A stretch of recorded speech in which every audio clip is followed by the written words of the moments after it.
The handcuffs were tight enough to leave marks, but that was the least of Marcus Thompson's concerns as he sat in the defendant's chair, watching his military career dissolve before his eyes. You know that feeling when everything you've worked for hangs by a thread? That's where I found myself on a Tuesday morning that would change everything. The courtroom buzzed with the kind of energy that comes before a public execution, and I was the guest of honor. 20 years of service, 3 tours overseas, countless missions where I'd put my life on the line for my country, and here I was, being painted as the villain in a story I barely recognized. The prosecutor, a sharp-suited man named Davidson who looked like he'd never seen combat but sure knew how to wage war in a courtroom, shuffled his papers with the confidence of someone holding all the cards. "Ladies and gentlemen of the jury," he began, his voice carrying that theatrical tone lawyers perfect when they want to make sure the cameras catch every word. "We have before us a case of clear insubordination, assault on a superior officer, and conduct unbecoming of a naval officer." I almost laughed at that last part. Conduct unbecoming. If they only knew what really happened that night in Afghanistan, they might have a different definition of what conduct was becoming of anyone, let alone an officer. My lawyer, Sarah Chin, a military defense attorney who looked like she'd rather be anywhere else, leaned over and whispered, "Remember what we discussed. Stay calm. Let me handle this." Easy for her to say. She wasn't the one facing a dishonorable discharge and potentially years in military prison. The whole thing started 6 months ago when I was serving under Colonel Bradley Harrison, a man who wore his authority like expensive cologne, heavy and impossible to ignore. Harrison was the type of officer who'd risen through the ranks more on politics than merit, the kind who made sure his uniform was pressed while his troops went without proper equipment. During a mission briefing, he'd made a decision that would have gotten half my team killed, and when I questioned it privately and through proper channels, he made it clear that questioning his judgment was a career-limiting move. But what happened next? Well, that's where things got complicated. Harrison had been drinking that night, something that was becoming more frequent, and he cornered me in the mess hall after hours. "You think you're better than me, Thompson?" He'd slurred, his breath heavy with whiskey and resentment. "You think because you've got a few commendations and the men respect you, that makes you officer material?" I should have walked away. Every fiber of my training told me to de-escalate, to remove myself from the situation. But Harrison wasn't done. He grabbed my arm, hard enough to bruise, and that's when everything went sideways. When someone puts their hands on you in anger, especially someone who's supposed to be leading troops into battle, well, your training kicks in. I didn't hit him. I didn't have to. A simple defensive move, the kind they teach you in basic hand-to-hand combat, and Harrison found himself on the floor, his ego bruised more than his body. That's when he started shouting about assault, about court-martial, about making sure I never wore the uniform again. The next morning I was in handcuffs, and Harrison's version of events was the only one that seemed to matter. According to him, I had attacked him without provocation, a clear case of insubordination and assault. My side of the story? Well, that got lost somewhere between his report and the investigation that followed. Now, sitting in this courtroom, watching Davidson paint me as everything I'd spent my career fighting against, I wondered if this was how it ended for people like me. Not in some heroic last stand, but in a bureaucratic nightmare where the truth mattered less than the narrative. The evidence they presented was damning, if you didn't look too closely. Harrison's testimony, delivered with the kind of wounded dignity that plays well to a jury, painted a picture of an out-of-control enlisted man who couldn't handle authority. Medical reports showing his injuries, conveniently omitting the alcohol in his system that night. Character witnesses who spoke about his distinguished service record while carefully avoiding mention of his recent behavior. It was a masterclass in selective storytelling. And I was losing badly. My own character witnesses felt hollow in comparison. Fellow soldiers who spoke about my service record, my dedication, my leadership. But none of them had been there that night. None of them could speak to what really happened, because Harrison had made sure we were alone when he decided to have his little power trip. The first day of testimony painted me as guilty before I'd even had a chance to defend myself. The second day was worse. Davidson brought in a military psychiatrist who'd never met me but was happy to speculate about my mental state, my ability to handle stress, my fitness for continued service. Based on the pattern of behavior described, the psychiatrist testified, it appears the defendant may have developed an inability to respect the chain of command, possibly stemming from combat stress or a misplaced sense of moral superiority. Moral superiority, that's what they called it when you refused to let a drunk officer endanger the lives of the men under your command. I watched the jury's faces as the testimony continued, seeing doubt creep in, seeing them start to view me not as a decorated soldier, but as a problem that needed to be solved. My lawyer did her best, but she was fighting an uphill battle with inadequate ammunition. The military justice system isn't designed for nuance, and Harrison's story was simple and clean. Mine was complicated, messy, and required people to believe that an officer might lie to save his career. By the end of the second day, I was starting to accept that this might really be over. 20 years of service, of putting my life on the line, of missing birthdays and holidays and all the little moments that make up a normal life, and it was going to end with me branded as everything I'd fought against.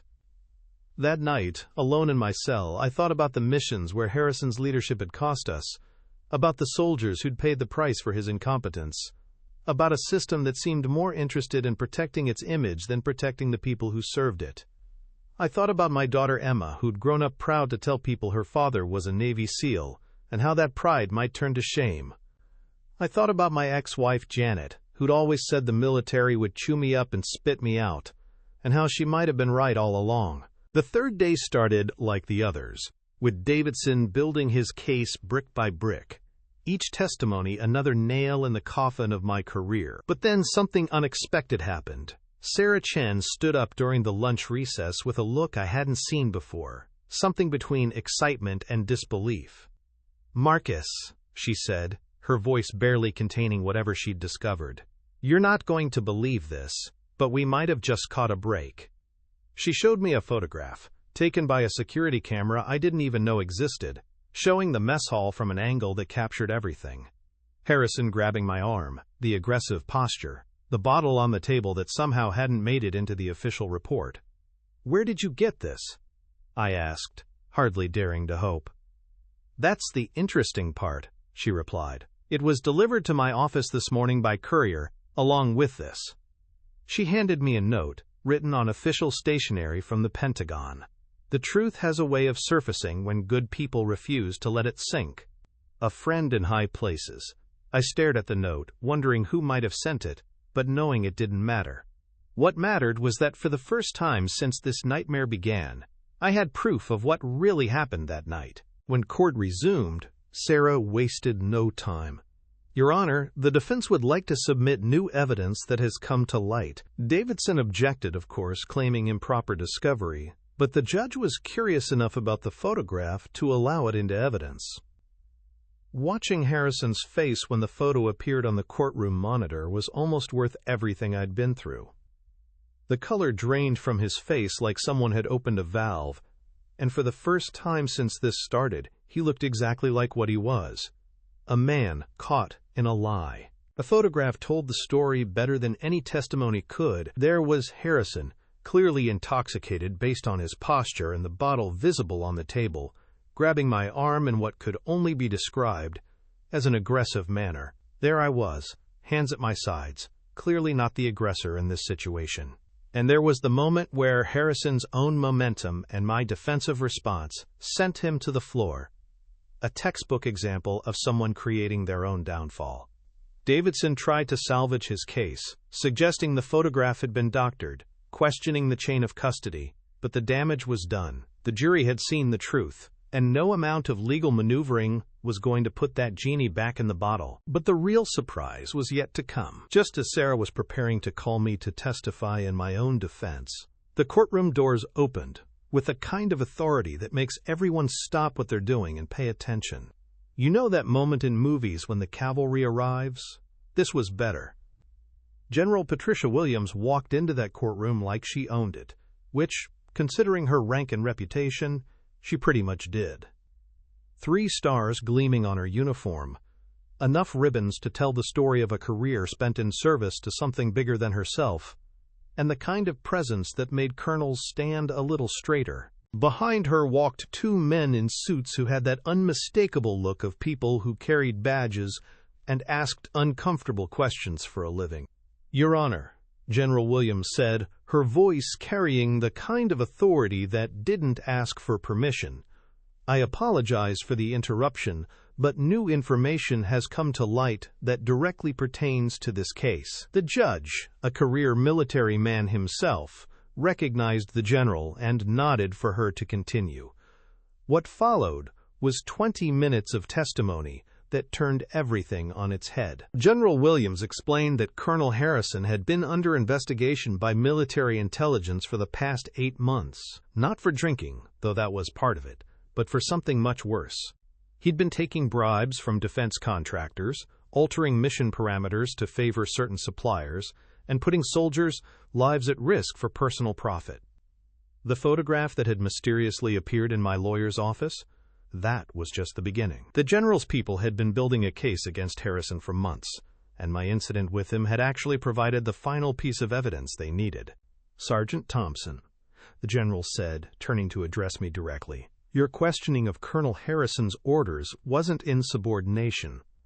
It was exactly what we train our NCOs to do when they see something that doesn't add up. Your instincts about those missions were correct.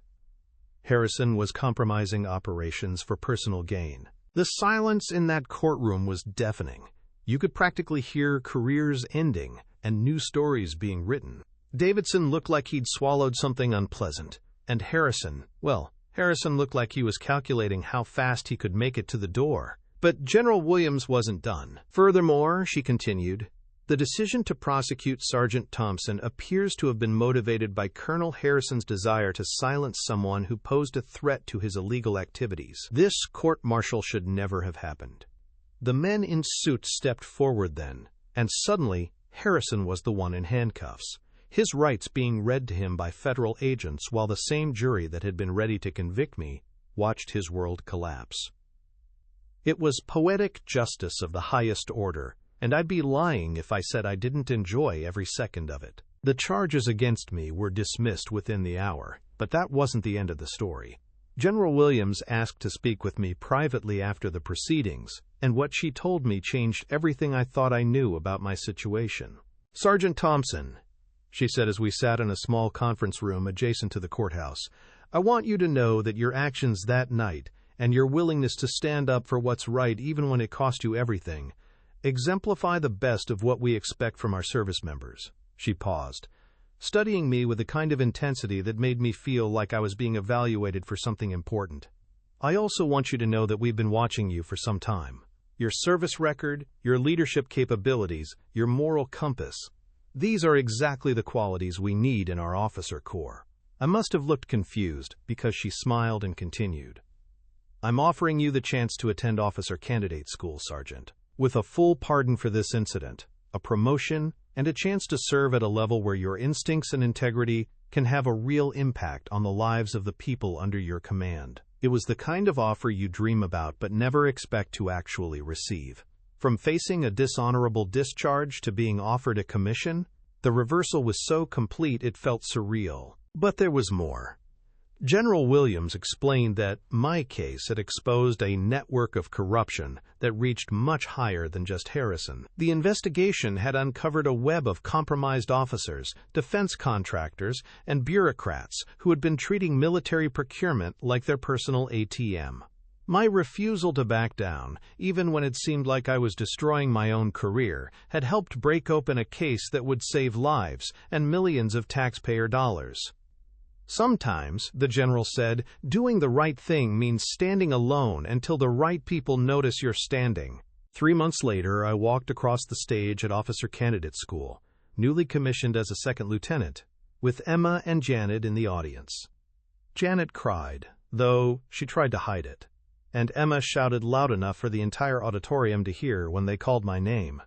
It was a moment I'd never expected to have, and one I'll never forget. Harrison, meanwhile, was facing federal charges for corruption, bribery, and conspiracy. His military career was over, his pension gone, and his freedom hanging in the balance. The investigation General Williams had mentioned led to the indictment of 17 other officers and dozens of civilian contractors. It turned out that my questions about those missions had uncovered something much bigger than I'd ever imagined. The media picked up the story, of course, spinning it as everything from a tale of military justice to an indictment of systemic corruption. But for me, it was simpler than that.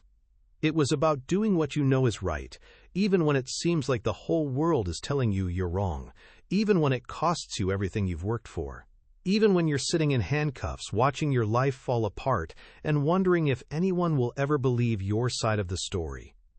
The truth, as it turned out, really does have a way of surfacing when good people refuse to let it sink. And sometimes, just sometimes, the cavalry does arrive just when you need them most. My new assignment came with a posting to Fort Bragg, where I'd be working with a team focused on rooting out corruption and improving procurement processes. It wasn't the combat role I'd expected when I first joined the military, but it was important work, and it was work that mattered. The first day in my new office, I found a letter waiting for me, addressed simply to Lieutenant Thompson. Inside was a single sheet of paper with a message that made me smile. The military is stronger when good people refuse to compromise their principles. Thank you for your service and congratulations on your commission. A friend in high places. I never did find out who sent that first photograph, or who had been watching out for me during those dark months when it seemed like the system was determined to destroy me. But I learned something important about the military and about life in general. There are always people fighting for what's right, even when you can't see them, even when you feel completely alone. The key is to keep fighting yourself, to hold on to your principles, even when it seems like they're all you have left. Because sometimes, that's exactly when those principles matter most. Sometimes, standing up for what's right when everyone is telling you to sit down is the most important thing you can do, not just for yourself, but for everyone who comes after you. And sometimes, just sometimes, that stand leads to something better than you ever imagined possible.